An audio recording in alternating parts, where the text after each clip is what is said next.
My husband cheated with a robot. My boss and husband fired me on my birthday. A cashier is no longer needed. We have a new self-checkout. I wiped away the tears and went to get my son from school. But due to hearing problems, Kevin didn't hear the car. After saving my son, I promised him a new hearing aid. I pawned all my jewelry, but it wasn't enough. That evening, Kurt brought home a Roomba. He got a bonus at work. Let's sell it. Then we can buy the hearing aid. No way. This is more useful than you two messy slobs.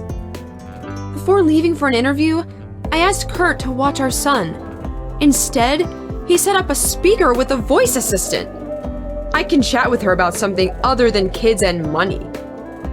That evening in a smart shower, the water became boiling hot. And when I got out, our Roomba attacked me. My son saved me while Kurt fumed over the broken devices.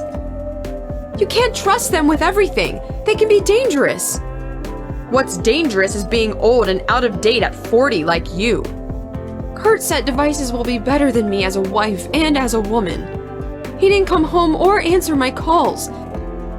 I left Kevin with a sitter and went to Kurt's job, but he'd been fired.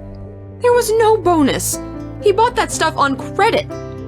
My jaw dropped. In the papers, I was the borrower. It was 2 years' worth of my salary. How had he planned to pay it back? At home, the camera read the print on my dress instead of my face. I saw Kevin playing in the living room and a fire in the kitchen. My son didn't hear me and the door was locked. Terrified, I took off my dress, but the door ran out of attempts. I broke the window and despite my wounds, put out the fire. I'm sorry I didn't hear the explosion or the fire alarm. Kevin had been playing all day on the new console from his dad. Meanwhile, Kurt was in the bedroom with the robo-maid. She's better than you, and she does everything I say. That's it. I'm filing for divorce today. I fought for my marriage. Now I'll fight for my son. I promise you'll regret it. I grabbed a letter addressed to Kurt on my way to court. Turns out, he got me life insurance, and all the pieces fell together. The attacks weren't an accident. Kurt was behind it. He'd planned to repay the debt with the insurance money and live large. But I came up with a plan too, and I was going all in. In an unfamiliar area, I trusted the navigator and turned left. Never thought a cliff would change my life.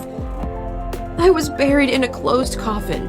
Kurt barely held back his joy. The car burned to ash. All that was left was my wedding ring. My son held strong and didn't shed a tear. Once Kurt got the money, he sent Kevin to a group home.